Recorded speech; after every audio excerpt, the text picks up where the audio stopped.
the Islamic knowledge, the Shari'i knowledges, and they apply it inappropriately. They use it in the wrong context or the wrong way. And then when Allah Azza wa Jal takes that person to account. Yep. So that includes us. Anyone who seeks al-ilm al-Shari'i and doesn't have the right intention, and when Allah subhanahu wa ta'ala, that makes them proud or arrogant, then there's no place for that person near Allah subhanahu wa ta'ala. Naam. And then those who put on the garments of intelligence to impress others. So they're doing it for show. They're doing it for status. Because generally people of knowledge in any society, any reasonable society anyway, they're respected and they're lauded and they're praised. So that person is seeking knowledge, whichever type of knowledge it might be. Whether if you want to be a doctor or a lawyer, so people can say, oh, Dr. Fulan, so-and-so, that doctor, or Ustadh Fulan, or whatever, or Muhandis Fulan, or the engineer so-and-so. If a person's doing it for that reason, and we see a lot of ignorant, educated people. They're educated, they can do their job, but they're ignorant in the affairs of the world. They're ignorant in how they deal with people. They're ignorant of Allah subhanahu wa ta'ala. So in essence, any knowledge, like when you talk to the really high, we've said it before, when you talk to the very, very, very high professors and the high people in any field, they say, oh, we just scratched the surface, we don't really know much about that field. And they'll be the world's foremost expert in anything. Because in reality, they can only know so much. And because they're so expert in what they're studying, they realize they've only just scratched the surface, because Allah Azza wa Jal has the real knowledge. No one can get that knowledge. That's reserved for Allah illa bi sultan. Alright, and then whose language is sweeter than honey and whose hearts are more bitter than aloes. So why did we say their hearts are bitter than aloes, yet their tongues are sweeter than honey? What's the reason behind that? Bitterness is the competition, the hatred toward each other. Right. Competing for the dunya status. Right, so that's where bitterness comes in. That's the first sin. That's the first sin. And on earth, like there was in Jannah, there was Adam alayhi salam and Shaitan Azazid, when a'udhu billah minhu, they had the issues. But on earth, the first sin was hasad, envy. That Qabil, he wanted to marry the wife of Habil. Kabil wanted to marry the wife of Abel. Cain wanted to marry the wife of Abel. And he was jealous because she was more attractive. And so he wanted something that someone else had. And then he killed him over it when a'udhu billah azza wa jal. Because they both said, oh, let's give a sacrifice to Allah. And only the one with taqwa, Allah Azza wa Jal, with God consciousness, Allah Azza wa Jal, and caution in their dealings with Allah subhanahu wa ta'ala, only that person Allah will accept from. And Qabil, he didn't have that. So Allah Azza wa Jal didn't accept from him, and then when a'udhu billah, he killed his brother. When a'udhu billah subhanahu. So the essence, that bitterness that he felt in his heart towards him, is reflective of the fact that there was a striving and a struggle, for status and for position and for worldly things. And as we said, status or entitlement, it's the epitome of dunya. If you want to sum up dunya in one word, it's entitlement, and everything else that's attached to it is entitlement. So these people have that, and Cain had that, Qabil had that, and he wanted to, when Allah Azza wa Jal took his brother's position. He said, is it in regard to me that they are beguiled? In other words, they think they're laughing with Allah subhanahu wa ta'ala. Do they think that the fact that they're not understanding what they're doing, do you think that Allah doesn't know that? The fact that they're doing things for other than Him subhanahu wa ta'ala, that Allah subhanahu wa ta'ala doesn't know that? He knows these things subhanahu. Is it me that they defy? Am alayhi yashtari'un. So, Allah subhanahu wa ta'ala is saying, who do these guys think they are? Just because they got a bit of knowledge about Allah Azza wa Jal, just because they got a bit of knowledge in the dunyawi sciences, because they got a bit of knowledge in they're political, they got money, they got whatever, they think they're going to go against Allah Azza wa Jal. It's not going to happen. Allah Azza wa Jal is saying that these people, in reality, even though they're educated, they're ignorant. And that's jahal al-murakkab, compounded ignorance. It's not just ignorance. A person who doesn't know will say, I don't know. Yeah? La adri, ma ba'rif. in the Lebanese colloquial, ma ba'rif. How many times do you ever hear a Lebanese say ma ba'rif? It's a rarity. Only when he doesn't want to say something. Right, very, very rare. It's not something that you hear very often, because people, that's jahl. That she knows everything about everything, or worse, everything about everyone. When a'udhu billah azza wa jal. Who, where, this person, I know that person, this person, that, he came, she went, she bought, she sold, she married, her son divorced for this, blah, blah, blah. That's the worst case scenario. When a'udhu billah subhanahu wa ta'ala, because it's knowledge about what's haram anyway. To speak about that is haram. To have knowledge of it is one thing, but to speak about it is haram. It's some of the ulama say it's kaba'ir, it's a major sin when a'udhu billah subhanahu wa ta'ala. So, they may seem on the outside as though they're educated. They may seem they've got degrees and imamas and whatever else. And when a'udhu billah, like we said, it's not something we want to talk about, but unfortunately, misfortunately, that's something that we're seeing in our community. And the thing is with the sheikhs and with the imams and the scholars, anything that happens always is magnified anyway. So you've always got to take it with a grain of salt, because people have high expectations of these individuals. And so, because the expectations are so high, anything that is slightly outside the realm of what they believe to be shaykhly, if you like, is a big thing. And the issue is that the person, they don't know what's shaykhly and what's not. So not the sheikh themselves or the scholar themselves, but the people that follow, the general population, whatever, they have their own expectation of what a sheikh should be. But that's just an expectation they have in their own mind from their own lack of understanding, or their limited understanding. It's not fair to project that onto somebody else, and someone who's scholarly, because the Prophet ﷺ did a lot of things, and the Sahaba did a lot of things, and not just the Sahaba, al-Khulafa al-Rashidun, the righteous, the rightly guided Khulafa, they did a lot of things. Even Sayyidina Abu Bakr, he said things to people. He had a fight with Sayyidina Umar, like stuff happened. It's life. It's life. Not that it's an excuse for us to do that, but we still respect them. We still say Sayyidina Umar and Sayyidina Abu Bakr and Sayyidina Uthman and Sayyidina Ali, Sayyidina Hassan and Sayyidina Hussein. We still say these things because we're human beings in the end. But because of the expectations people have on other human beings, particularly those they look up to in that regard, scholarly, so you always got to take it with a grain of salt. And if you have a doubt, you go and ask that scholar. Go and ask that sheikh. Send him a letter, say, with all due respect, I know that I've known you to be an upright person. Unfortunately, it's being said about you that this, and it's creating doubt in me. It's got nothing to do with you, but I'd like that you could respond to this, please, so that it's a personal thing, not on Facebook, but it's a, outward thing that everyone knows about. It's just individually between you and that sheikh or that scholar, whoever it may be, so that you can, to get rid of that doubt that might be there, so that you're comfortable continuing to take knowledge from that individual. And inevitably you'll find that it's just something minor. It's not. Sometimes it is. And then the other thing is, if you want to know who the righteous people are, follow the money trail. Our mashayikh, many times I've given them money and they don't even touch it. They don't even touch it with their hands. They come and their assistants and everyone takes it. They stay away from it. And considering we live in a material world and a capitalistic society in Australia, it's even more relevant, right? It's even more relevant when it comes to money. And they always say, follow the money trail. And it's no different with the mashayikh. If you find out the shi'ads, what I heard, I don't know, people have got, like the centres, the Islamic centres in their names, and they're not being transparent with the funds and all that, then you've got every right to have doubt. And you should express that doubt to that individual.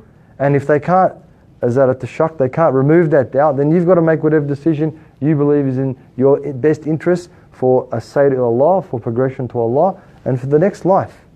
If you're going to hang around a person and there's doubt between you and that individual, if you're going to eat something and there's doubt about it, is it halal or haram? It's haram. So you're going to take your knowledge from someone, right, who you've got doubt in, that's problematic. And if I can tell you one of the biggest issues amongst the people who are travelling to Allah that are around the mashayikh is that. Like that, when we learnt about how we learnt from our mashayikh, they said you've got to be like the dead body between the hands of the person washing them. That means you don't do anything. The utmost respect was given to our mashayikh. We never did anything without their mashwara. Or they would say to us, khalas, that's it, organize yourself. Like Habib Abdullah bin Mashhur al-Haddad, Habib Ahmed Afwan, Mashhur al-Haddad. He never went to Mecca, he never went to Medina unless he saw the Prophet of Allah in a dream saying, enter Medina. Never he went. And then he never left Medina unless he saw the Prophet of Allah in a dream saying, it's okay, go. And he kept on staying on that state till one time he saw the Prophet of Allah in a dream, and he said to him, Ya Ibni, Ya Waladi, he said, that's it, you've got permission, come when you want and leave when you want. And that's the respect. That's the respect that the people of Allah Azza wa Jal have. And if you can't find someone to respect to that level, then you're not going to progress. Yeah? You're not going to progress, because it's always going to be about me. It's always going to be about what I want. It's always going to be about my whims, my fancies, what I think is right, what I, then what's the point of having the sheikh? And even if your sheikh is ma'attur, like, hopeless, Allah Azza wa Jal, if you're sincere, will put the right thing in his heart and then on his tongue, or her heart and her tongue for you, if you're sincere. If you're sincere, even how many times some of the mashaykh that we met, everyone's going, oh, he's got kashaf and he's got this and he's got, mashallah, he knows, and he'll tell us, oh, I've got nothing. I got nothing, but it's the husn al-dhan, it's the benefit of the doubt that people give me that Allah lets them believe that. And in the end, it's Allah that makes those decrees. It's Allah decides who travels to Him and how quickly or how slowly and what way. And the mashayikh, they're the conduits. They're just asbab. So if you're sincere, that happened to me one time. The guy comes and goes, Sheikh, read on me. I'm like, what? He's like, yeah, read on me. I just put my hand, I read saying, oh, I feel better now. Well, I don't have anything. I just, I read, Alam nashrah laka sadrak. And he felt good. Oh, thank you. He's telling everyone, the Sheikh's got karamat. And I'm like, no, sorry, mate, I don't have anything. But it's husn al-dhan. That's husn al-dhan, because he believes in Allah. It's got nothing to do with the individual. He believes in Allah. And وَمَنْ يَعَظِّمْ شَعَائِرَ اللَّهِ فَإِنَّهَا مِنْ تَقْوَى الْقُلُوبِ. And whoever makes immense the symbols of Allah subhanahu wa ta'ala, that's a sign of the consciousness of the hearts. And so Allah gave him, because Allah wanted to give him, it really had nothing to do with me. It's because Allah wanted to give that person. And that's how we should be with our scholars. So if we don't have the utmost trust in them, then we're not going to get anywhere. We're just going to be it's going to be just a conversation between me, myself and I for my whole life. And that's why people, and especially in this country, because I know everything. I know everything about anything. I don't need anybody because I've got cash. Right? I don't need to worry about anyone. And so that inkisar, that brokenness that the people of poverty feel and the people of destitution feel, we've never felt that. We don't know what it's like to be lost. Have you ever really felt lost? Like really, really? Not knowing where you're going? Not knowing which direction to travel? We never even really felt hunger. We never even really felt fatigue. We have some, but not real fatigue where you're being forced to do something against your will. Or you've got no option except to do that thing, otherwise someone's going to get affected in your family or whatever the case. We don't have that comprehension of life. We don't the difficulties that a person needs to endure to reach Allah subhanahu wa ta'ala, we don't know what it is. I'm sorry, I don't want to say it to you, but Allah wants me to say it to you. So we want it easy. Yeah, we want 5-star, right, with 6-star, just Google it, just go in the app, it'll come to you, deen. That's what we want, that's why we don't go forward. Yeah, that's why we don't progress. Because we want it according to how I want it. That's not how deen is. Deen is how Allah wants it to be, exemplified to us by the Prophet ﷺ. أَشَدُّ النَّاسِ ابْتِلَاءً الْأَنْبِيَاءِ ثُمَّ الْأَمْثَلُ ثُمَّ الْأَمْثَلُ. The people who suffered the most are the prophets, then those who are near them. And so if we're not suffering, we're not progressing. And suffering may be not the right word, but if we're not sacrificing, if we're not striving, if we're not struggling, which is jihad, and that's the purpose of our lives. If we're not doing that, then we're not getting any better. If the guy lifting weights, if he's not pushing himself every session, if the person studying not pushing, the researcher who's researching to find a cure, to find something, if they're not pushing themselves, Yeah?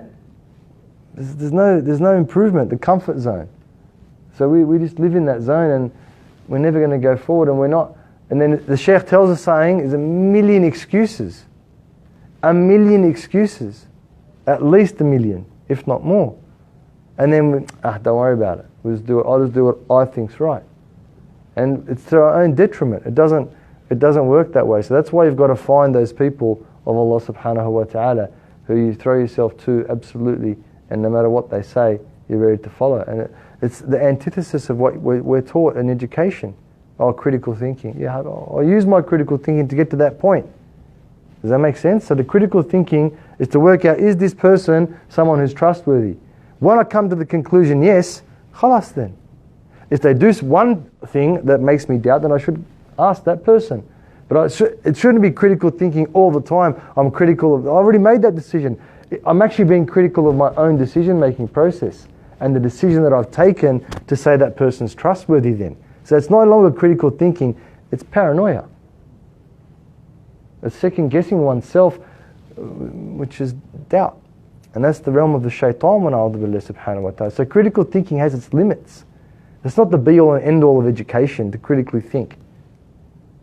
Actually, the be-all and end-all of education is to walk down the path of research and a methodology, whatever methodology it may be, and accept the answer that is reached by that experimentation or by that methodology. That's the epitome of knowledge. Not to interpolate the results according to what one's understanding may or may not be. That's tala'ub. That's playing around with knowledge. That's a joke. That's what most of the surveys and research and things we reach. Someone's paying someone to do that, and they're looking for a particular result. And it's been exposed so many times, particularly in the medical industry.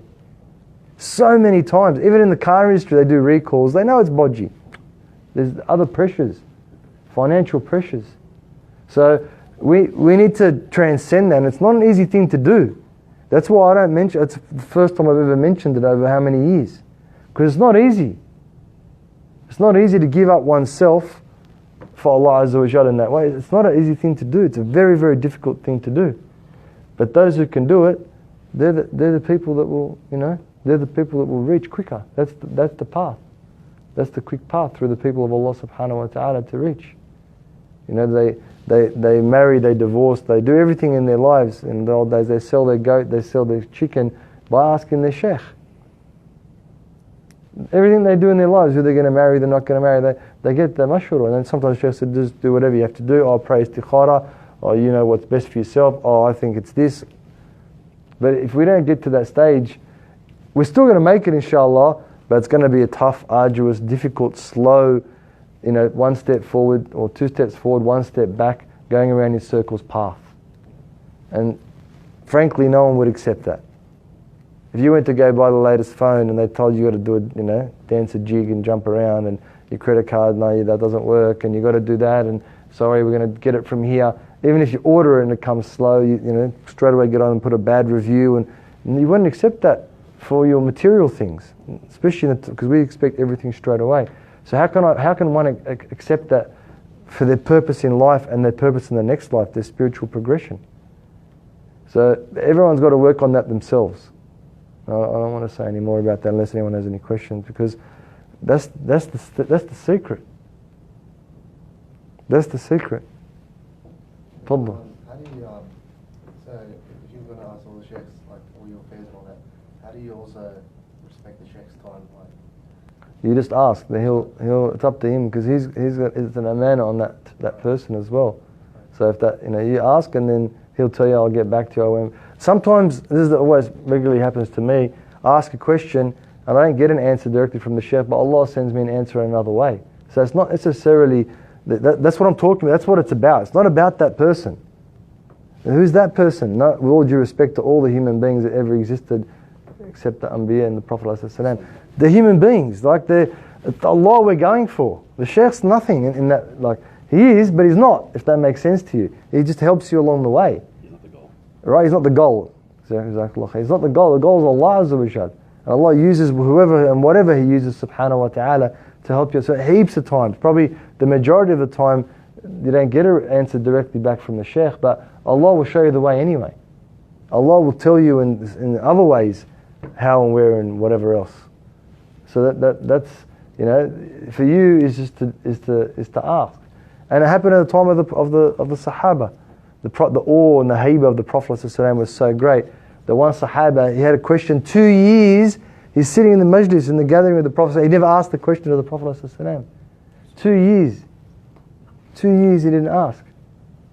So it's, you know, there's a test in that for us, and there's an elevation in that for us. Even if you don't get to ask the question, but at least that your focus should be that's where my door is. And then the more you do that, like I remember when I started, you know, everything I asked the Shaykh, and then it's slowly, you kind of work it out. And the Shaykh says, just organise yourself after a while. But at the beginning, it's everything. This is happening, and this is happening, and that's happening, and this is what's going on, and and he'll give you the answer that you need. So that's what we're all looking for, isn't it? We're all looking for that help. We're all looking for that someone to help us along our own path so we can understand ourselves and Allah subhanahu wa ta'ala, really. Tamam? I swear that I shall send amongst them a tribe that will leave the intelligent or the halim among them hayran, and among them dazed. And that's the time, right? So even the intelligent people, they don't know nothing. They don't know. I was at a mediation, was it yesterday? Yeah, and the guy started talking about God, and the lawyer, who's highly educated, he doesn't want it. What's it to you? You're the lawyer. What do you care? Let him talk about whatever he wants. He's talking about the reasons why he's doing what he's doing. No, can't handle it. She's educated, he's not educated. Who's really educated? So, if the person doesn't have, that's the ultimate intelligence, is knowing Allah. Ma'rifatullah is the ultimate intelligence. That intelligence will open up every other intelligence. That's why the Haffaz, those are people, young people that memorize the Qur'an when they're young, they're just geniuses. They're super intelligent because they've got the secret of Nabuwah, all right, which is the Qur'an. That's the secret of Nabuwah, the message sent from Allah, the revelation. They've got it in their hearts and in their minds. Even though they don't understand. Look at them, India. When you go to India, Pakistan, Bangladesh, you see the countries. They don't understand one word of it, but they're just different. They've got a different glow in their faces. The way they sit is different. The way they eat is different. You can tell the Hafiz straight away. You can tell the one who's memorized just by there's something special about that individual, and that's the one who knows Allah subhanahu wa ta'ala. There's something special about those people. Like when Habib Ali first went to America, it was all after September 11, and the students went to grab his bags and all this sort of stuff, and then the security people freaked out, and there's a cleaner there, Mexican Hispanic guy. He became Muslim just by saying Habib Ali. He's like, this guy is not a normal human being. He's not a normal man, and he became Muslim just by saying him. MashaAllah. People can tell. People know these things. The people of Allah subhanahu wa ta'ala. Then it says, God revealed to Musa alayhi salam, when you see the poor, call them to account just as you call the wealthy. If you do not, then bury everything that I have taught you under your dust. So what do we speak about that? Oh, we didn't stop. No? Stop that days. Oh, we didn't do that part? All right. Alhamdulillah Rabbil Alameen. Hamdan yuwafi ni'amahu wa yukafi'u mazida wa salatu wa salam ala khayr lana wa ala alihi wa sahbihi sallam. إننا وين نتعلم التعليم والتذكر والتذكير والنفع والانتفاع والإفادة والاستفادة والدعاء إلى الهدى والدلالة على الخير والحث والتمسك على كتاب الله ورسول الله وسنة ابتغاء مرضات الله وقربه وثوابه سبحانه وتعالى.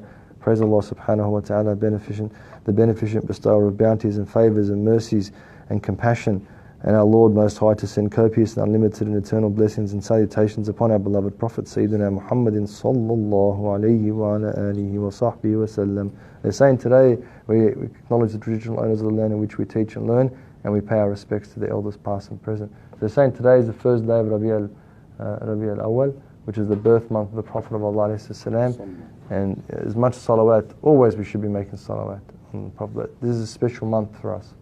This is a special month for the believers. This is a special month for us to remember the Prophet ﷺ like we never remembered him before. And the righteous people, they fed the poor, and they gave toys and things to the children, and they looked after their neighbours, and they did all, their deeds changed in this month. And so it's a chance for us, bi'idhnillah subhanahu wa ta'ala, to remember the Prophet ﷺ. If they have the mawalids or whatever, the dhikr, whatever they want to call it. Attend if you can, wherever they are and whatever's going on, because it's an uplifting time for the believers. It's a time for the believers to gather and to remember what it means to be the ummah of the Prophet of Allah sallallahu alaihi wa alihi wa sahbihi wasallam.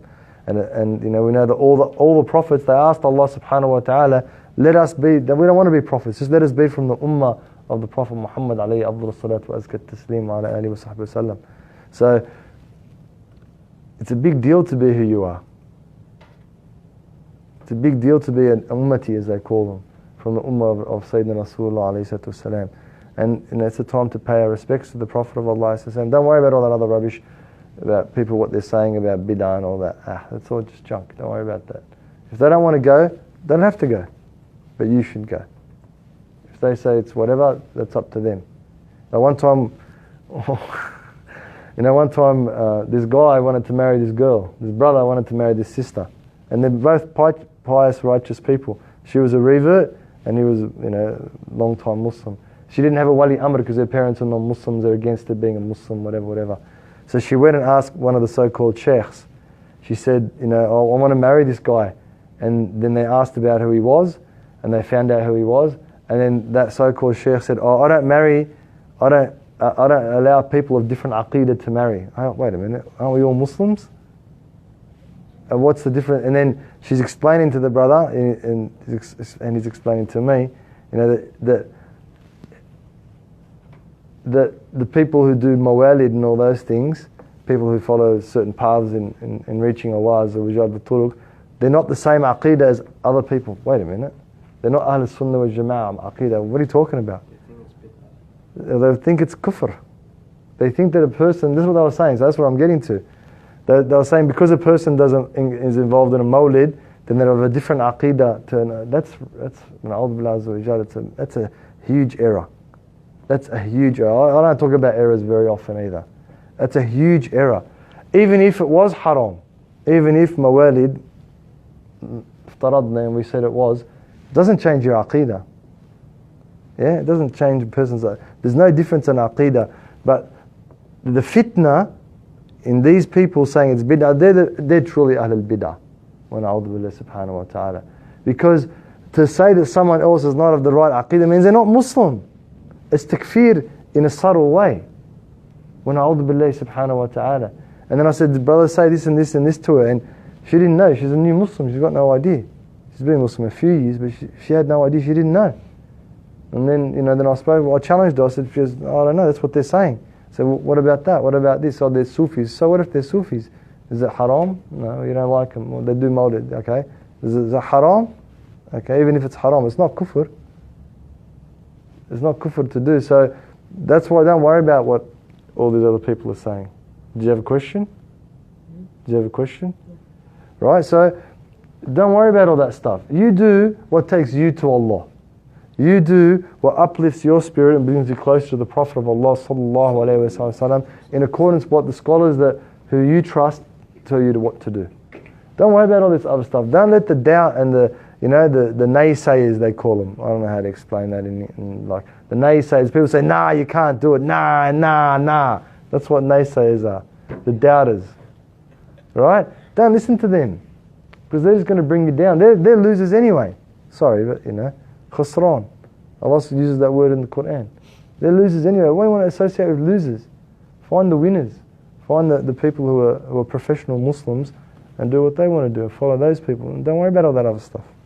So he says, Rahimahullah subhanahu wa ta'ala radiallahu anhu wa ankum nafa'ana bihi wa bikum. وأوحى الله إلى موسى عليه السلام وأوحى الله إلى موسى عليه السلام إذا رأيت الفقراء فاسألهم كما تسأل الأغنياء فإن لم تفعل فضع كل شيء علمتك تحت التراب. Salli wa sallam ala Sayyidina Muhammad. God revealed to, so it's page 131 in the middle there. God revealed to Moses, upon whom be peace, when you see the poor, call them to account just as you called the wealthy. If you do not, then bury everything that I have taught you under the dust. So this is it's only a couple of three lines, 3.5, 3 and a bit lines. Afwan. But the meaning is really deep. Right? So what do you think it talks about? What do you think it means? Take account of fas'alhum. Ask them. Why should we ask the poor people? What should we ask them about? How can we ask the poor people or the disenfranchised the same way we ask the enfranchised or the wealthy? What do you think? You actually have to think. You can't just come and just get cruise through. To make sure that they're not stealing, like if they don't have enough money. Right? They're not doing anything. So yeah, that's what it is. Just you could have phrased it a little bit better. Make sure they've got what they need. Right? So they don't get into haram by asking and theft. So asking the rich people, what do you ask the rich people for? Money, right? And what do you ask? You want to get money from the rich people, yeah? Fas'alhum. And what do you want to do with the poor people? Fas'alhum as well, but to give them the money. Do you have enough food at home? Anyone in your family sick? Whatever the case is. And the mas'ala isn't always of the tongue. Because people, ta'affuf, Allah subhanahu wa ta'ala talks about them in the Qur'an, that people think the aghniya min al-ta'affuf. Al-iffa means that afif an-nafs, which is a really good quality. Like they're not like beggars or scavengers, if you like. They're not like scavengers every time something's around. And that's how the people of the world are. Yeah, the wealthy people, they're the tightest people you ever see. Everyone always comes to me and tells, like when they hang around some wealthy people, they always explain how stingy they are and how miserly they are. I'm like, yeah, how do you think they got their money? You know, it only comes in two ways really, and miserliness or by dhulm, by oppression. And if you look at the world, that's what you're going to see. Right? So the thing about the people of the dunya is that that's their condition. That if the guy's got millions and millions and millions and millions and billions of dollars, and you talk about a few dollars, he's interested. He's interested, not more money. Oh, okay. Because when a'udhu billah azza wa jal, they're empty. There's nothing in their heart that can be filled. There's no iffa. And we're like that as well. You know? We're like that as well. Like, I remember one time we were moving, I was moving offices and I had all this extra stuff. And then the lady that worked downstairs, she's wealthy. I know what car she drives. She drives the latest European car. I want this and I want that. Oh, beautiful. Take it. I don't have to throw it away or sell it or whatever. Took it all. Took everything. She doesn't need it, but it's just the habit. The iffa is the opposite of that. The iffa, afif, I don't know the exact word for it in English. Like they abstain. The abstinence of the dunya. They're not interested in it. They're not interested in more. They're not interested, like Sayyidina Ali Allahu anhu, one time he needed money, so he went and he pulled the water out of the well. And he got some dates from one of the landowners. And he got as many as he needed. Then as soon as he got as many as he needed, he said to the guy, "Oh, I'm out of here." He said, "Well, I'll give you more." He said, "I don't want more." "What do you mean you don't want more?" He said, "That's all I need to survive for my family for today." He said, "See you later," and he went. Minimalist? Yeah, you can say that, minimalist, but it's iffa, afif, it's on all things. So it's like a person. How about this call? You go to someone, "Are you hungry?" He goes, "I'm always hungry." How are you always hungry? Unless you got worms in your stomach or something. No one's always hungry.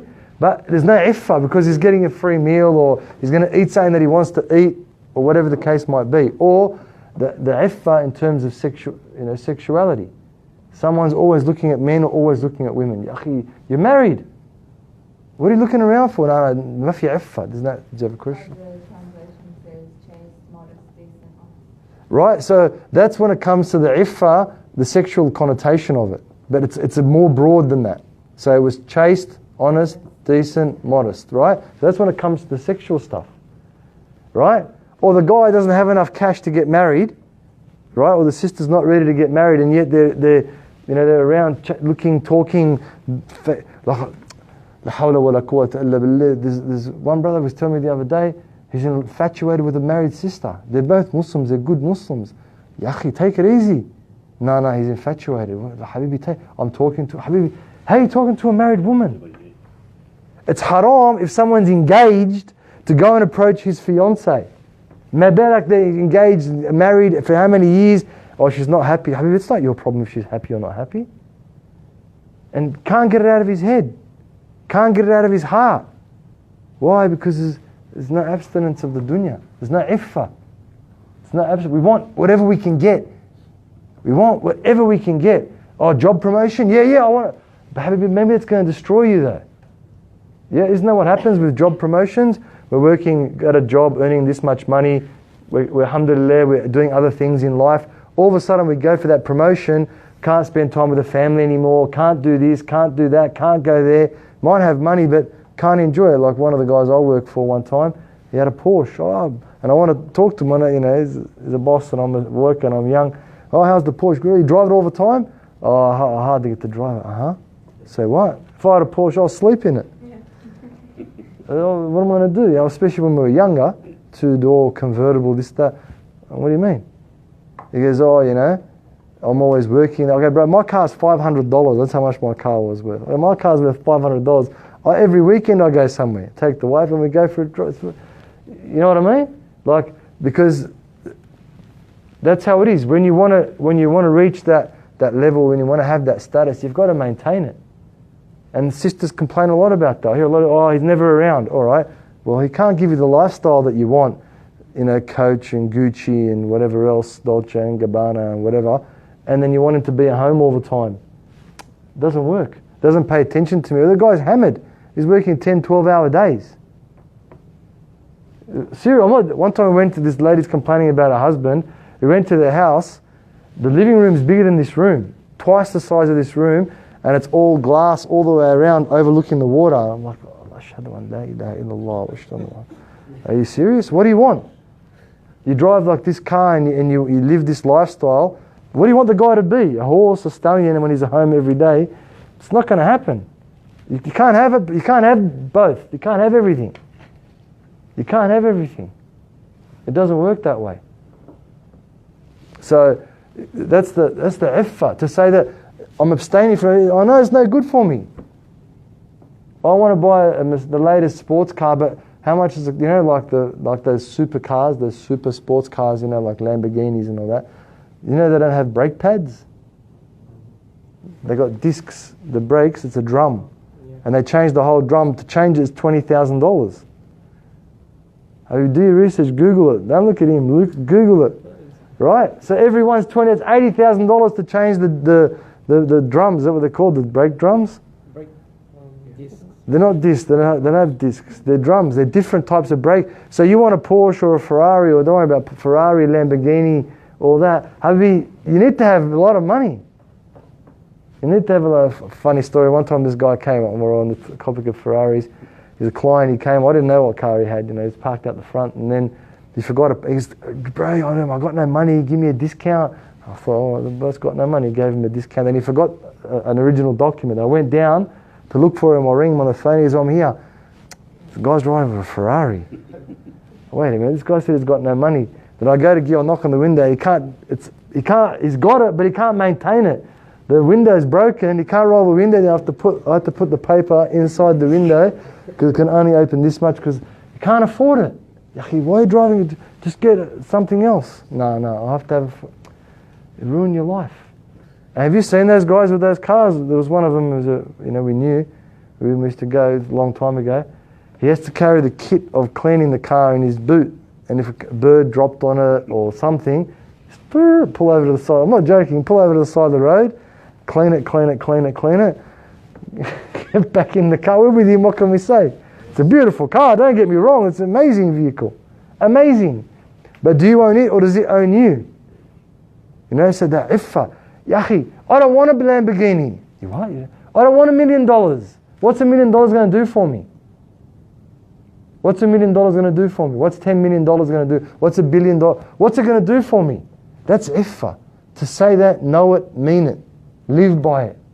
Not to aspire to saying, have big muscles. What for? Have you ever touched a guy with those big muscles? What does it feel like? Tell me. Some of them, it feels unnatural. Yeah, exactly how it feels. Because that's what steroids. It's mainly just squishy because it's not real. It's not real much. Just filled with steroids and whatever else. Hormones, right? Yeah? But what? Have you seen those guys? One time we had this guy, massive guy, used to work security, and there's two guys had into a fight. He was like this. He was giant a long time ago. And then he comes, so this guy's going to eat him. They laughed at him because it's not functional. So what's the point? Why aspire to something? You want to marry Prince, everyone wants to marry Prince Charming, you know. Okay, every sister wants to marry a prince. Cool, it's all good. But there's only a limited number of princes. And probably you're not in the social circle to know a prince. And I'm not saying marry, you know, Rumpelstiltskin, but find someone who's you know, okay, who you can live with and who you can respect. First thing, someone you can respect.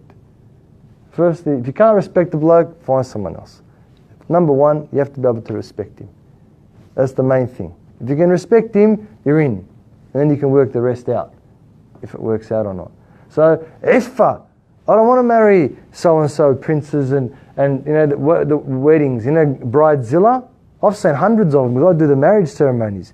She's not there. It's her most important. She's not there. She's worried about, and why? Just enjoy the day. Enjoy it. No. It has to be this, and it has to be that, and it has to be that, and it has to be this, and this is the day that you've spent your money. Just enjoy it. Have a good day. Laugh. Enjoy yourself. Some people can do it. Some people can't do it. So the iffa is to abstain and know that thing's not for me.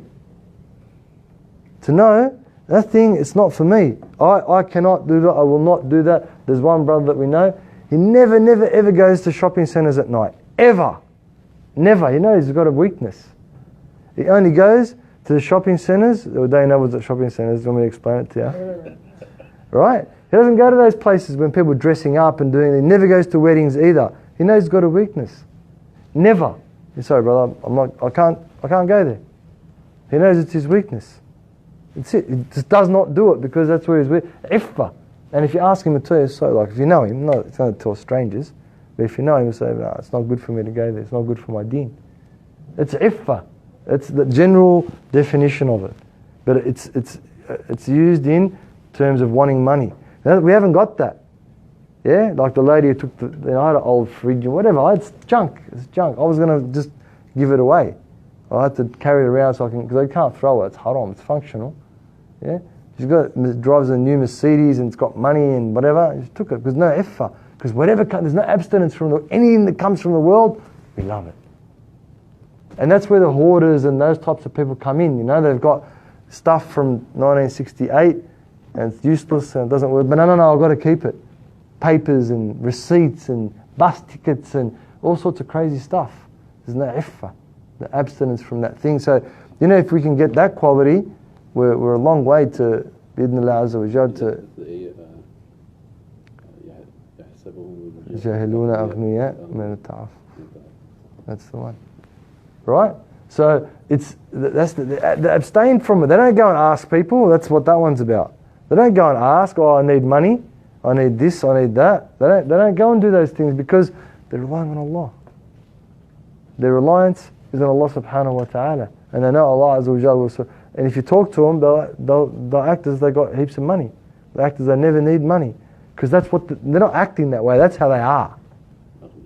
Aghniya min al-ta'affuf. They're free from need because of their abstinence from things they know are not necessary for them. They're free from need because they know what they need and what they don't need, if you want to look at it that way. And what they don't need, they stay away from completely. So they're free of need. Yeah, because they don't need that thing. In that scenario, it's wealth. In that verse, it's wealth. Yeah, because that's what it's about. I mean, like, you know, they say like Allah subhanahu wa ta'ala is al-Ghani because He has no need of. Exactly. That's what it is. Contentment in the end. Exactly right. No. It's wrong to throw away something functional. Yeah. I mean, you can't throw away things that are useful. You know what I mean? If they're not useful to you, they're going to be useful to somebody else. And that's how we live in a throwaway society. We throw everything away. So that's why what's it called? What kind of a society? Consumer. And al-musrifin, akhawan al-shayateen. Allah subhanahu wa ta'ala says in the Qur'an, the musrif is the consumer, is the brother of the devil, meaning what? The devil. Right? The brother of a devil is what? Not a cat or a tiger, the devil. Yeah? So that's why the abstinence in a consumer society will elevate one's spiritual state. When you see the car, the Ferrari, the Lamborghini, Allahumma la aisha illa aisha al-akhirah. That's the dua. Ya Allah, there's no life except the next life. And you see the guy with the trophy wife or the trophy girlfriend, you know what that is, don't you? Eye candy, all that business. Yeah, I deal with those people. She's like a dragon. It's like a dragon. Like a dragon. Like dakhilul dragon. Because she knows she's attractive and she knows that she's, what's the word there? Marghuba. What's marghuba? Like, yeah, but there's a better word than that, you know, like desirable, right? Men desire her, right? So what does she care? You do the wrong thing by me, I'm going to make your life a miserable. And that's what these guys are living. This guy's living a miserable life. Miserable life. Right? And then you see, exactly, the constant fear, the anxiety. Then the ladies that, you know, that dress up and do their lips, like, I know people got issues, so I don't want to like harp on that thing, because people got problems, psychological issues they deal with in the wrong way, and a lot of those people have those kind of problems. So I'm not trying to ridicule anyone. All I'm saying is that what people do is, instead of dealing with the issue they've got, they reflect that issue onto another part of their life and detriment themselves further. You know what I mean? Like a very attractive lady will, you know, do her lips and her eyes, and you don't need to. You're fine. No, because that gives them that confidence they feel they're missing, and people being molested and had, you know, bad lives. When a'udhu billahi azza wa jal. So we're not trying to ridicule anyone at all. We're just saying that's once we abstain from those certain things, you know, and beauty's in the eye of the beholder. Yeah? You know, those ladies with the puffed up lips and some guys don't find those women attractive. And some women are super skinny. Some blokes don't find those women very attractive. Some women, whatever. Everyone's different. And Allah's going to send, you only need one person for you. You don't need, you know, there's how many billion people on the earth. There's just the one. So don't worry about everyone else. Just worry about the one, subhanahu wa ta'ala, and He'll send you the one. You don't have to worry about all that other stuff. That other stuff He'll take care of, because we're abstaining from that iffa. I'll look it up next time, inshallah. I'll bring the exact definition for you, bi'idhnillah azza wa jal. Because I wasn't expecting to talk about it in that sense. Because we were talking about asking the people that are poor. And the asking, as we said, isn't just verbally. Go to their houses. Remember the hadith we read? Allahumma zukni hubb al-masakin wa ahshurni ma'al masakin. The hadith the Prophet mentioned. Allahumma zukni hubb al-masakin. I forget how it goes. But he says, alayhi salatu wasalam, allow me to be with the disenfranchised. And zukni hubb al-masakin. They love me. Wa ahshurni ma'al masakin. Ij'alni miskinan. Allahumma ij'alni miskinan. وَارْزُقْنِي حُبَّ الْمَسَاكِينِ وَاحْشُرْنِي مَعَ الْمَسَاكِينِ. I think that's how it goes. I forget how it goes. But اجعلني مسكينا. Make me of those. This is what he says. Remember we talked about the hadith one time? Make me of the disenfranchised. Not financially, but not of those people that think that they're able. That we know that Allah is the only one who's able to do things. So we should know what their ahwal is. We should know what their circumstances are. You should know what their situation is. That's the account. Right? We don't have to just ask them. We should know from their circumstances what goes in and what goes, if they're your neighbour, whatever, what goes in and what goes out of their houses. We need to know those things.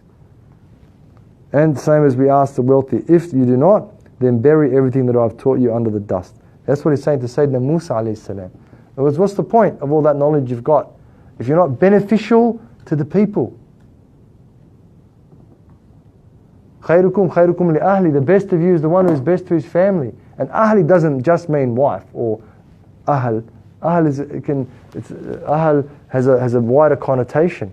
It can mean family in terms of one's ashira, like, you know, if you're a smith, all the other smiths. And it can mean family in terms of your own immediate family. It can mean, you know, your in-laws. It can mean ahl it's a big word. Ahl can also mean your community. At-ta'ahul. Silm al-ahli, also it's one of the connotations how it's used in Islam. So it has a broad connotation that he's the one that's best of you. That's the one who's the best person, who's beneficial to others. If we're not beneficial to others, then what's the point of our knowledge? What's the point of knowing Allah? that I just worship Allah on my own night, no one knows what I'm doing and that's it. I don't benefit anyone. Yeah? I've abstained from Okay? He says, وَأَوْحَى اللَّهُ إِلَى دَاوُودَ عَلَيْهِ السَّلَامِ يَا دَاوُودْ قُلْ لِأَوْلِيَاءِ وَأَحِبَّائِ لِيُفَارِقُ كُلَّ وَاحِدٍ مِّنْهُمْ صَاحِبَهُ فَإِنِّي مُؤْنِسُهُمْ أو مؤنسهم بذكري الله ومحادثهم بأنسي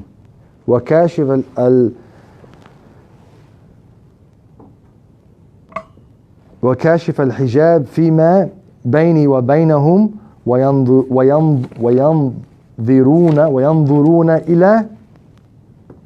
وينظرون إلى عظمتي فأبلغ يا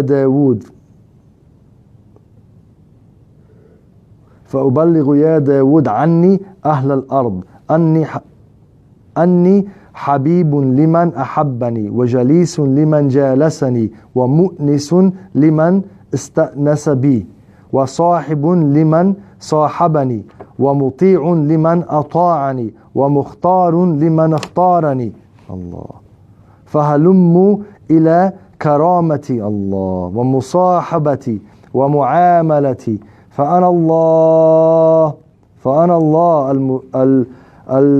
الجواد الماجد أقول لشيء كن فيكون.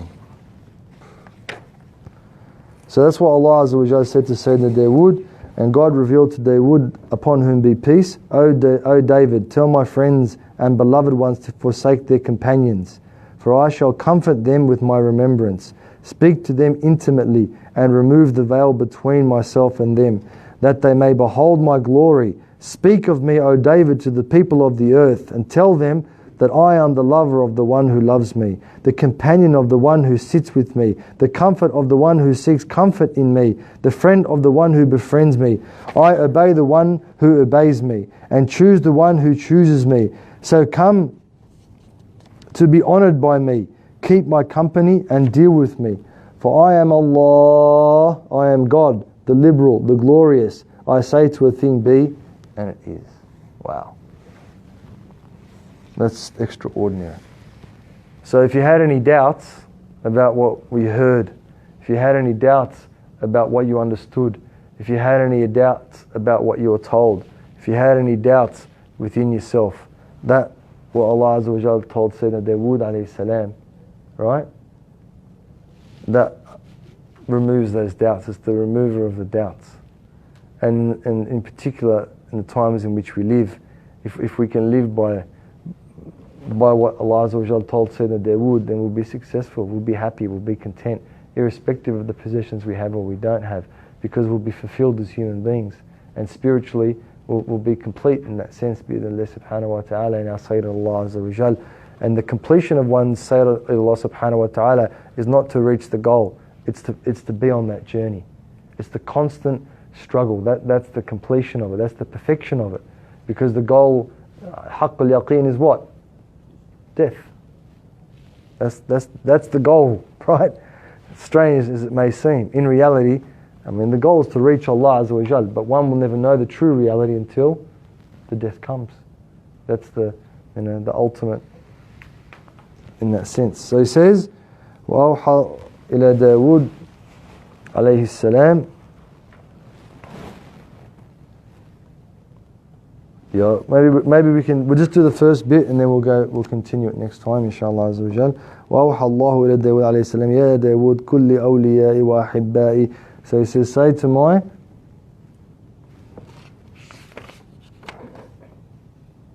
tell my friends, that's the awliya of Allah Azza wa Jal. The people that a wali is a person Allah subhanahu wa ta'ala has given a wilaya. A wilaya is a job, basically. He's given him a vocation, he's given him a station. And beloved ones. So anyone who claims to be a wali of Allah subhanahu wa ta'ala, anyone who claims to love Allah Azza wa Jal, right? He says, لِيُفَارِقُوا كُلَّ وَاحِدٍ مِّنْهُمْ صَاحِبَهُ Fariq means to leave, as it says here, to forsake their companions. فَإِنِّي مُؤْنِسُهُمْ بِذِكْرِ. For I shall comfort them with my remembrance. Yeah, and the brother I was telling you about that fell in love with a married woman, you know what his excuse was? He says he's lonely. Everyone's lonely. You know, we come into this world with who? Who holds you? When you leave this world, who's going to go with you? Who loves you the most in this world? Think of that person. Are they going to crawl in the grave with you? No way. They're not going to crawl in the grave with you. Even if a person, they love their money the most, do you think that person's relatives will let them be buried with their money? Have you heard that lawyer joke? The guy went to his lawyer and he goes, when I die, I've got $5 million, bury it with me. He goes, yeah, no worries. And then the lawyer had all this money, then they asked him what happened. He goes, I wrote him a check. No one's going to do it. No one's even going to let the money go, let alone jump in the grave with you. We're all alone in this world. That's the reality of the world in which we live in. No one can do for anybody else. Even if all the humankind and all the jinn kind got together to benefit you, and Allah hadn't written a benefit, what's going to happen? No benefit. And if all of humankind and if all of jinn kind got together to detriment you, and Allah hadn't written a detriment to you, what's going to happen? They can't harm you. It's impossible. Impossible. Imagine a person who knows that. Imagine the confidence they have in Allah Azza wa Jal. Imagine the confidence they have in their lives. Imagine the confidence they have in whatever it is they're doing. And whatever happens to them, they know it's from Allah. Nothing else could have happened except that. That person's untouchable. Psychologically and spiritually and physically. That person's untouchable. That's the level of confidence. That's the level of understanding. Yeah? So, of course we're alone. You don't get to meet a married woman because you're alone. Are you normal? A sister as well? Yahi, if she's just a single woman, alright. You can entitled, some brothers can have a second relationship or another relationship. But she's married. No, I'm lonely. Habibi, you're going to die lonely. She's not going to crawl in the grave with you. So that's a fear that a lot of people in the first world have, of being lonely. You are lonely. We're all lonely. All of us are on our own. All of us are on our own, except those who are with Allah subhanahu wa ta'ala.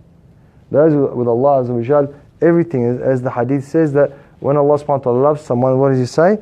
Awliya'i wa ahibba'i. When Allah loves someone, He declares it in the sky. He tells Sayyidina Jibreel, call Sayyidina Jibreel.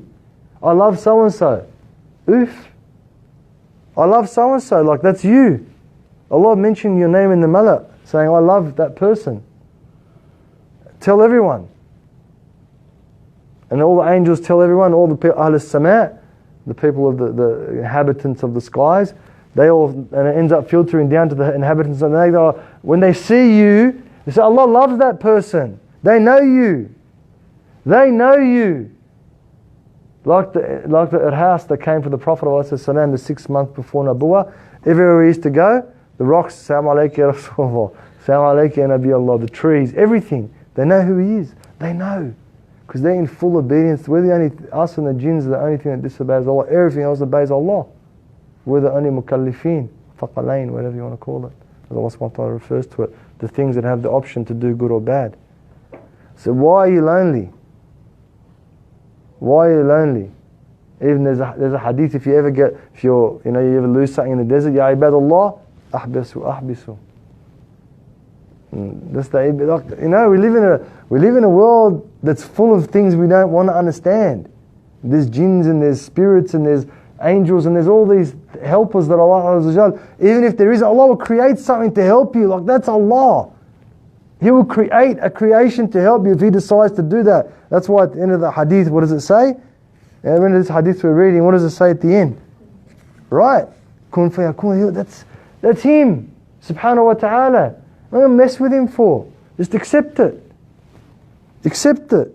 Why are you going to be lonely? About what? Alright. Sayyidina Adam alayhi salam, fair enough, he was in Jannah, he's lonely. And it's, لِتَسْكُنُوا إِلَيْهَا. We married to find that the peace for our nafs, that sakina, that tranquility. Yes, There's no question about that. And that's what they call nisbiyan. It's just a portion of it. It's just a portion of it.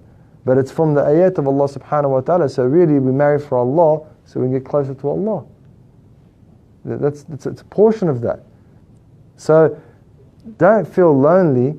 And if you do, what should you do? He says, فَإِنِّي مُؤْنِسَهُمْ بِذِكْرِ. And he says it's a really good translation of this paragraph. He says, I shall comfort them with my I shall comfort them with my remembrance. Why? Why is our remembering Allah subhanahu wa ta'ala a comfort for us? What happens when we remember Allah? MashaAllah alayk, Hayab Sayyid. Right? Tadhkurullah, Tadhkurukumullah. He remembers you. So that's the whole gamut of Allah Azza wa Jall's creations remembering you. If you're a beloved to Allah subhanahu wa ta'ala. So it's not so-and-so of this, someone defriended you, unfriended you, whatever it is on Facebook. We're talking about unlimited amount of creation. They're all remembered along the chain.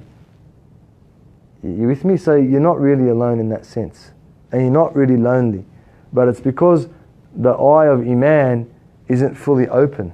The eye of faith is a bit squinting a little bit. There's a couple of eye drops of La ilaha illallah and then Muhammad Rasulullah so it can fully open up. Right? But that's why that believer is never lonely. Never. Even the hadith says that the one who's doing something fi sabilillah for the sake of Allah and they die with no one around, Allah Azza wa Jalla sends angels to dig a hole and bury that believer. Allah Azza wa Jalla sends angels to do that job. Angels to do that job. Like the Sahaba that died in different battles, the angels were washing them and shrouding them, and the Prophet ﷺ was keeping his, averting his gaze from the Hur al-Ain, and all that. That's the reality. That's the reality. This is not reality. That's not reality. That's just LCD. Somewhere on a server, somewhere, some country, that's all it is. It's not reality. But these things are reality. And the more attuned we are to reality, the less we're going to feel anxiety and fear and etc. and etc. and etc. And the more, nas, what did he say? It was good in comfort. They're going to feel comfortable. No matter what situation a person's in, they're going to feel comfortable bi'idhnillah. Alright, so any questions about that? Wa sallallahu alayhi wa sallam, Muhammad wa sallam, tafaddala. What was learning about Musa No. in terms of like the lessons we can take from that, is that like our sphere of influence? Because obviously we can't, about like the effect in terms of Asking about people. So for us, for things like Yemen, what's going on in Yemen when I'll do. So the question is like, what can we take from the hadith about Sayyidina Musa, about asking the poor people? So when we see mass disasters, when we see tragedies, then we should give if we can. Right? That's the mas'ala in that sense. And then the mas'ala also is the people like, I know Australia people have got money, but things are getting harder. It's not like it used to be back in the day. Things are getting harder. So people, new Muslims and people, they need help. They're struggling to keep their deen, they're struggling to do all these things, so they need help. So we need to keep an eye out for those things. We need to be aware of those types of things. If someone's, and people don't outwardly tell you. Plus with the mental health issues, some people aren't able to work. So we have different problems in the poverty they have in the traditional sense of poverty. Right? Some people can't maintain a job because they've got mental health, and it's hard. And then that means if someone's begging as well on the street, it's okay. Give them a few dollars if you can spare, or more if you can spare. And if someone does you a good turn, if someone does something good for you, it's okay. Use your money to help that individual. Someone actually asked the question Tfaddal. on Facebook. Mu'ad asked, Assalamu alaikum, beautiful you do. Assalamu alaikum. What about people who say we don't know the exact time of the Mawlid? What do we? So, we do, but we do know when the Prophet ﷺ was born, on the 12th of Rabi'ul Awwal, etc. So, like, there is an opinion of some of the scholars, right, that talk about, which is a wasati opinion. So it's not opinion of these people. Wasati means it's in the middle. It's it's not extreme. So the extreme, it's haram, it's kufr, it's bid'ah, whatever's on one side, And the other one is that, just do it on that day. Only on. So what some of the scholars have said is Shaykh Haisam Farache, he's one of them, and he's one of the big scholars of our time. So what he says is that his view is that the celebration of the Mawlid should not only just be reserved for that 12th of Rabi' al-Awwal. So, and what is Mawlid anyway? What's Mawlid anyway? It's just remembrance of the seerah of the Prophet ﷺ, how he was born, when he was born, and just remembering how what he was like, who he is, back to Adnan, his grandfathers and his daughter and Sayyidina Ali and Hassan al-Hussein and Fatima and Sayyidina Aisha and seerah. That's all it is, but it's in a singing way because it's enjoyable, it's nice, and it's not haram to sing, it's not haram to dance either. It's in our deen. It's okay to do these things, but it's when men watch women dance and vice versa, that's when it's problematic. And men should dance a manly dance, not a feminine belly dancing style like the Lebos do. That's when it becomes haram, when there's tashabbuh. And even in Tarim, when we went there, don't worry about that. When the Prophet ﷺ, when the people from Habasha came, the tribe, and they were dancing, and Sayyidina Aisha, she watched over the shoulder of the Prophet of Allah ﷺ. It's dancing. You can't say that, but it's not that type of dancing. If you dance by yourself, whatever, and you've got to be careful of the music to listen to if you dance as well. So it's just in that way because it's uplifting. It's nice to hear something, and it's in a chanting, singing. It's nice. It's beautiful. Everyone, enjoys music. They say, calms the savage beast. That's what they used to say back in the day. And I don't know if they still say it, but that's an English saying that goes back. Right? So it's just refreshing. It's something a bit different. It's got a different light to it. Like, the light spectrum, there's different gamma rays and whatever, all different types of rays, infrared and UV and all these different things, and they each have an effect, and we're made of nur anyway. We're made of light anyway. So those different lights have a different effect on the soul. So reading the Qur'an has a light, it's a different effect on the soul. Reading ahadith, attending class, doing khidmah, helping people, visiting your neighbours, looking after your parents, they all have a different nur, and same with that. It's got a different nur. So that's pretty consensus amongst the scholars of seerah that it's the 12th of Monday, the 12th of Rabi' al-Awwal of this month. So there's pretty much consensus on that. So what he says is, which is a fair enough statement, he says that to only celebrate the birthday of the Prophet ﷺ, or only to do a mawlid, or only to read the seerah of the Prophet ﷺ on that date, that's where the bid'ah is, which is a fair enough statement. He's moderate in that sense. Okay, so what he means is we should be doing it all the time, right? We shouldn't only leave it. So that's it. Once a year we come and celebrate the Prophet ﷺ in his life, and in the Shafi'iyah, it's the best day al-itlaq. The best day, absolutely better than Laylatul Qadr, better than Eid al-Adha, better than Arafah, is the birthday of the Prophet of Allah ﷺ. Why? Because we would not have known about Laylatul Qadr, nor would we have known about Allah, nor would we have known about Arafah, nor would we have known about the Qur'an and all those other things if it had not been for the Prophet Muhammad alayhi afdal salatu wa azka taslim wa ala ali. Right? So that's the Shafi'i's opinion on it. You can't just knock out all those, thousands and millions of scholars and hundreds of years of scholarship just because you don't like it, or some people are idiots. Some people do overboard. It's true. Some people, they go overboard with their mawalids and things. It is bid'ah in that sense.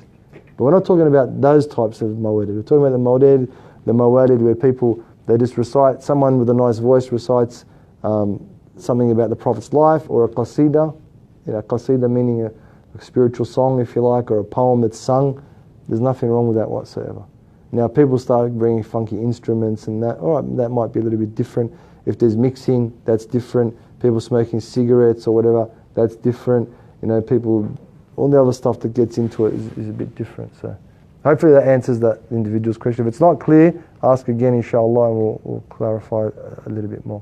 Jazakallah khair for the question. No. I have a question on... All right, so it's a question about madhahib really, and the efficacy of madhahib and following a madhab. So, this is the issue that the people who call themselves Salafis, right? This is the issue they have. To be a Salafi, you have to be connected to the Salaf as-Salih, which is the first generation, right? That means you have to have a direct chain. You hearing me or you're not? You have to have a direct chain of teacher and student all the way back. Yeah, you can't just pick, someone who lived 200 years ago, and someone who lived 500 years ago, someone who lived 700 years ago, and say, oh, that's our connection back to the Prophet. That's not how it works. It has to be a direct link, because if I've got a chain, it's got a link in it, right? If one of those links breaks, doesn't matter if it's at the beginning or the middle or the end, it's broken. Yeah or no? Yeah. Right? Yes? Yeah. So the reason why we follow the mashayikh or the madhahib, now the madhahib are not groups. They're jurisprudential methodologies, which means methodologies where they deduce the meanings of the Qur'an and the meanings of the hadith of the Prophet ﷺ. So there's Abu Hanifa, they say that he's ashab al-ra'i. They come up with intellectual arguments. The Malikis from Ahl al-Madinah, right? They what the people of Medina used to do. The Shafi'is are literalists, the Arabic literalists. The Hanabila are Ahl al-Hadith, because Imam Ahmad bin Hanbal, he said you can even use weak hadith to make a ruling if there's no sahih hadith. You with me? So this is the different method, jurisprudential, which means legal methodology. Legal methodologies used to deduce the meanings of the Qur'an and the ahadith of the Prophet of Allah, the prophetic tradition. Does that make sense? Right? So the reason why I say, I'm Shafi, is because I know when I say that it goes back to the Prophet of Allah. I know that it comes directly from the Qur'an. I know that it comes directly from the hadith of the Prophet Muhammad alayhi Abdul Salat. I'm not just making it up. That's why there's that izzah, that's the word, we feel is like, So which one do you follow? You just pick well, no, you go study. You got to study law. We're talking about jurisprudence means law. So you need to go and study. Once you study a madhab, then that's the madhab you follow. Okay. So right now, ask the Shaykh, whatever he tells you to do. Could you say an example of Shafi'is taking the hadith literally? Yeah, we're literalists. Shafi'is are literalists.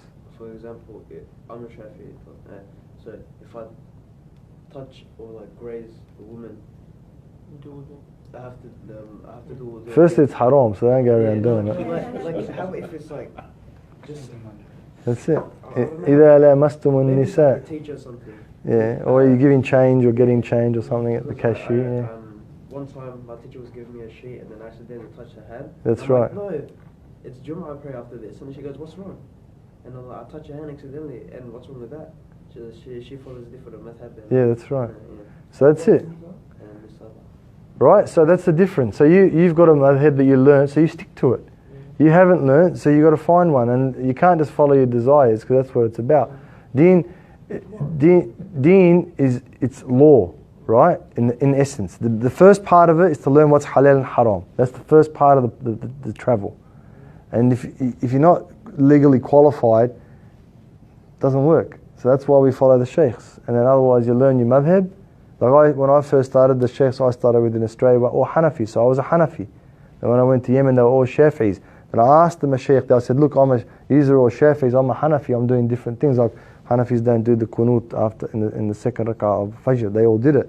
And then this is what the Shafi'is said to me. The Shafi'is, the sheikhs in Yemen, they said, stick to your madhab, stick to Abu Hanifa. When you know more in the madhab of Imam Shafi'i, then it makes so much sense. Then change to Imam Shafi'i. Right? Because it's about what knowledge. Otherwise, if I'm trying to do Shafi'i, I don't even know the ins and outs of the wudu, the ins and outs of the prayers, then I'm going to be confused. So I stayed for about, 8-9 months, I can't remember how long it was, a period of time where I just stayed Hanafi, and then as I studied the books, it probably was only 3 or 4 months now that I'm thinking about it. And then after I studied the books, I knew a lot more in Imam, because we used to do three law subjects a day, 3 fiqh subjects a day. So obviously you're going to pick it up very, very quickly. So after that, then I still know the Hanafi stuff, and I don't practice that. That's my own personal journey. So it's not about what your dad did or whatever. But in your household, if your dad's doing something, he knows something about the madhab, just stick to it. It's not a big deal. Or your mum or whoever, husband, wife, whatever the case might be. But it's not a situation of friction. But it happened in history that the Hanafis and the Shafis would fight each other about whose madhab was right. It's wrong. You can't do that. It's haram. They're all right. They all go back to the Prophet of Allah.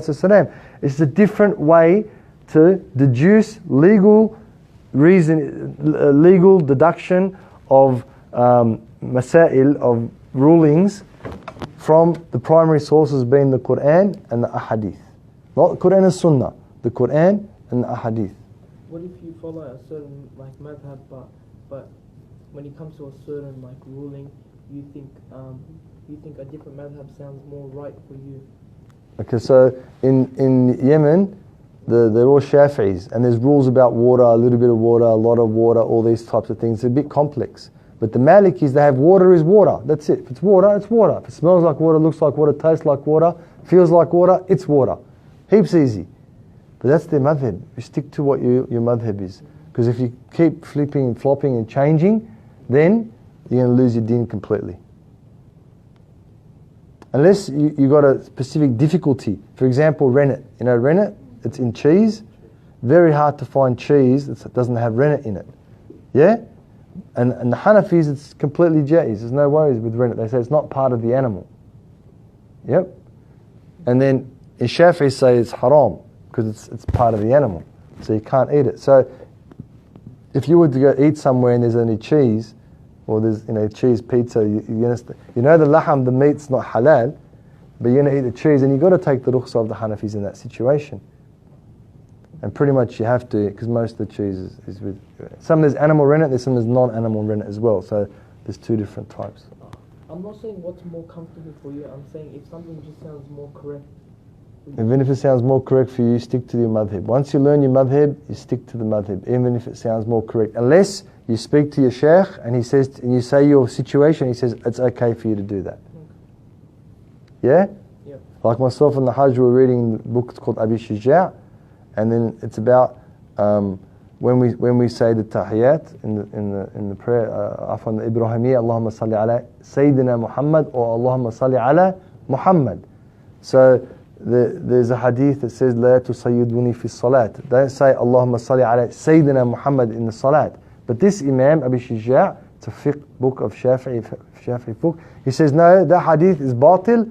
It doesn't exist. So say Allahumma salli ala Sayyidina Muhammad. But we got told by Habib Kadhim, don't say Allahumma salli ala Sayyidina Muhammad. So even though in the book, that's the fiqh book, right? That's the book of the Imam of the, that's the madhab. That's Shafi'i fiqh. But we got specifically told by the Shaykh, by Habib Kadhim, that you do not say Allahumma salli ala Sayyidina Muhammad in prayer. So we don't do it. Okay, because we got told specifically by a Shaykh or our Shaykh, something that's different to the madhab. That's fine. It needs authority. All these things come from authority. And if you don't have the authority, you can't make a decision about it. I don't care how much you think you're following Qur'an and how much you think you're following Sunnah, you're only following nafs. It doesn't work any other way. No. I'm just wondering, well, what did he say in the book that you're not allowed to? In the book, the fiqh book, the legal book, said that when you say the Salat al-Ibrahimiyya, Allahumma salli ala Muhammad wa ala ali Muhammad kama sallaita ala Ibrahim, you know that one? Yeah, he said, in the book he says, say Allahumma salli ala Sayyidina Muhammad wa ala ali Sayyidina. So the word Sayyid. Right? So in that book of jurisprudence, of Shafi'i jurisprudence, Imam says in that book, who's a big time Imam, say Allahumma salli ala Sayyidina Muhammad. So they use the word Sayyid. But Habib Kadhim told us, don't use the word Sayyid. You with me? So we're entitled to go against it. We have to go against it in terms of the way we perceive deen, because Habib Kadhim told us specifically, don't say it. And there's a reason. He's got a reason, you know, and that's it. So should I say it? No, don't say it. What about other books? What other books? Other Shafi books, do they mention? Yeah, well, there's a difference of opinion amongst the Shafis as to whether you can or you can't say it. Even in the same book, they're like. Yeah, there are three different opinions. Yeah. What about Hanafis? Hanafis, I'm not sure. I don't know that intricate detail. So whoever you took your fiqh from, to ask them if you should or shouldn't say it. Because that scholar's opinion is the hadith that says, La tusayyiduni bis salat, that don't say Allahumma salli, because the only Sayyid means the person that our leader, our master, is Allah in salat. That's the reason why we don't say Sayyidina Muhammad. Whatever. I'm just giving you an example, right? That if you get told specifically by a sheikh that you don't have to follow that aspect of your madhab, then it's okay, because an authority has authorized you to do or not to do. But of your own accord, You should not. You must not. Do not. Tamam? You have a question? One more. We'll interpose you. So, would you assume that al-Haddad actually knows Ibn Shuja''s fiqh? 100% he knows. He probably has memorized it. Alright.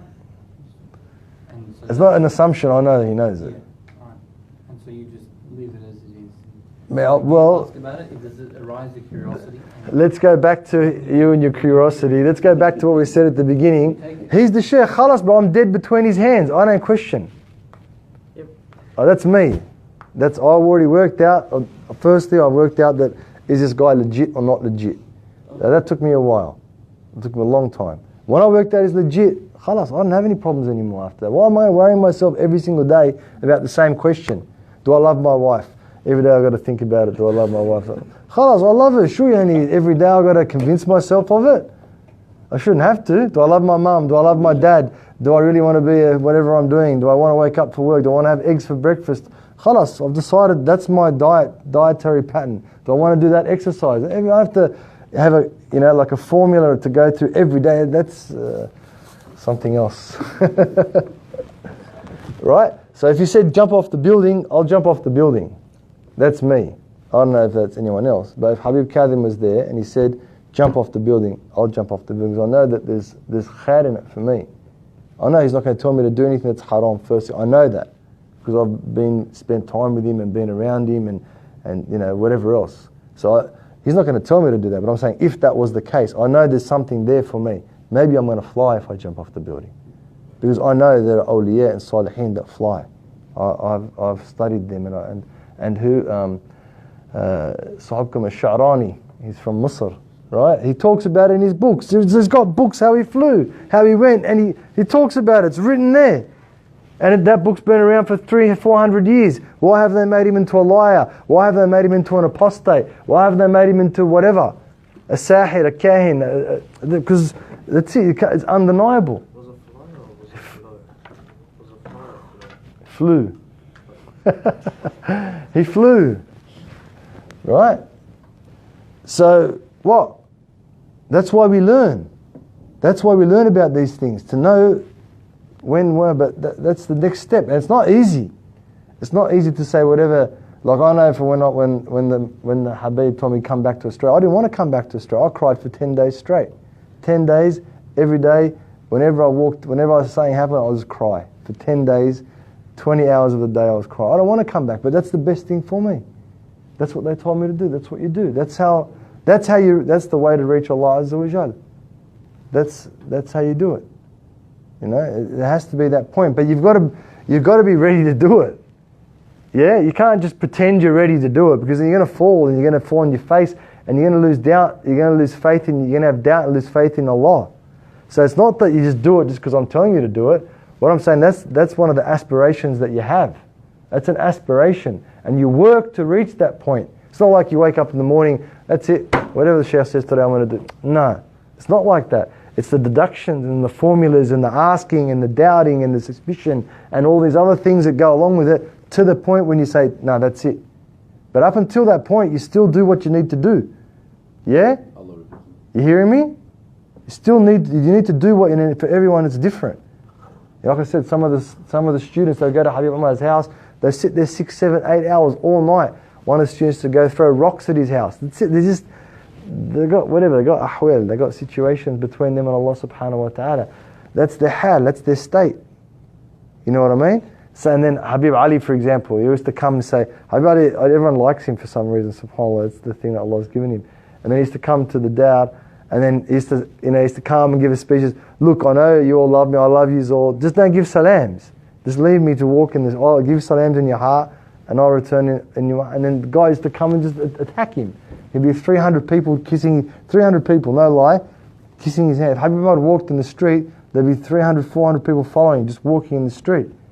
It's a bit weird for that to occur, but that's the state. They know that's the person that Allah that has chosen, and pray istikharas and all that sort of thing as well, so you know that you're certain. That's the person that Allah has chosen for me to get to Allah. If I have any significance for Allah Azza wa Jalla in my heart, then I'll make that person significant. Because it's sha'ira min sha'ir Allah. It's a symbol of the symbols of Allah. And we can't do that. Because especially Aussies, like it's good to be humble like we are, but we have this thing, how's he better than me? We're all the same. We're a classless society, tall poppy. We can't admit that.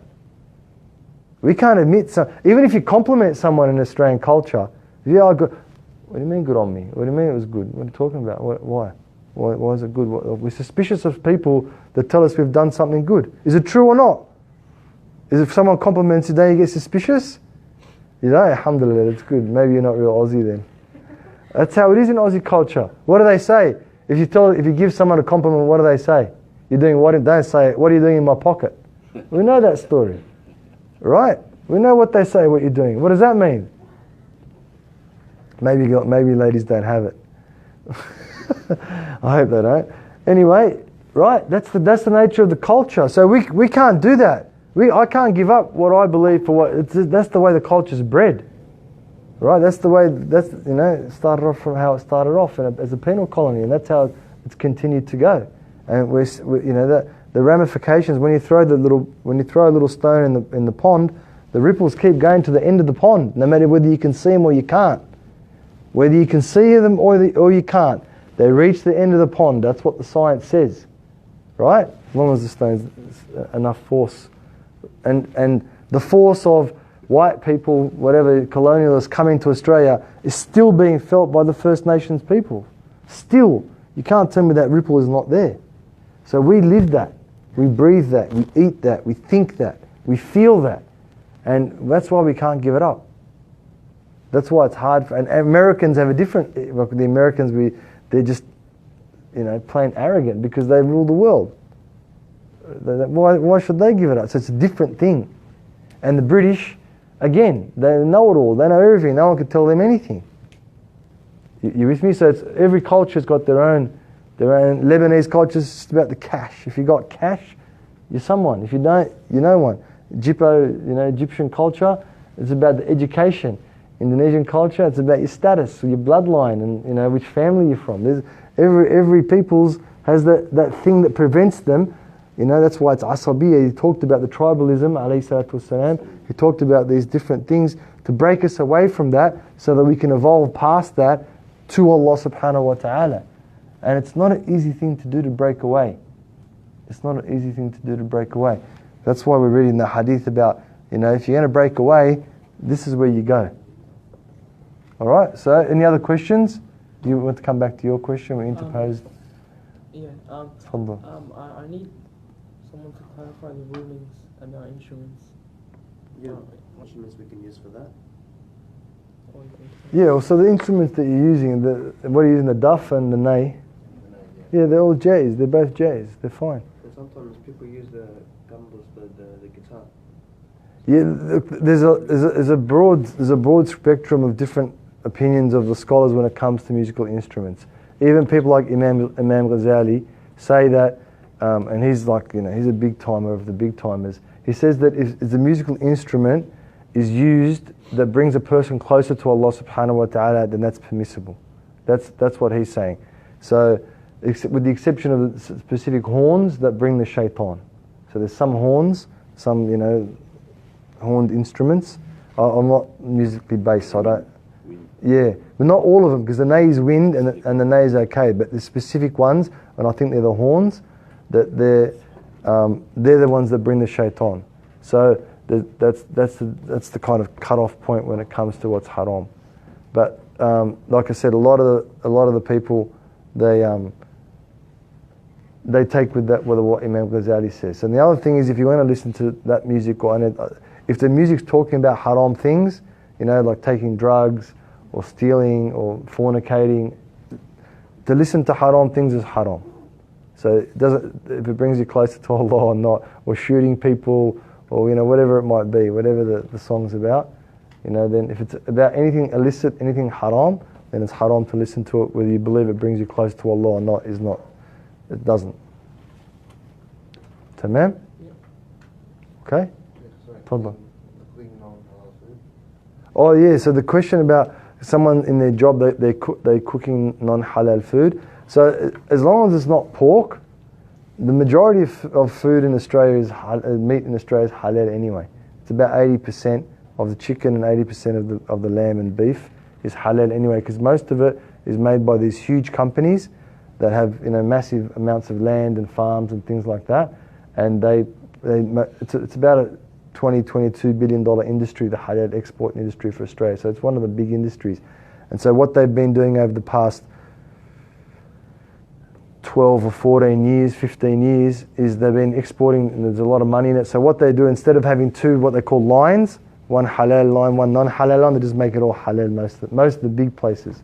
So if you probably do your research, you probably find out that it is halal. And if you're doing something like cooking non-halal food in your job, and it's a minor part of your job, like it's 5%, whatever it is, 10%, then it's jaiz in that regard. It's permissible to do it.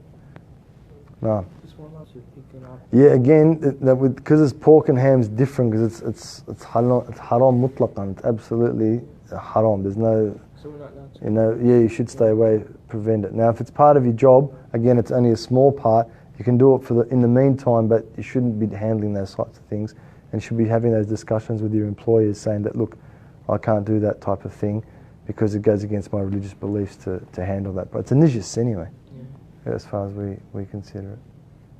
Tamam?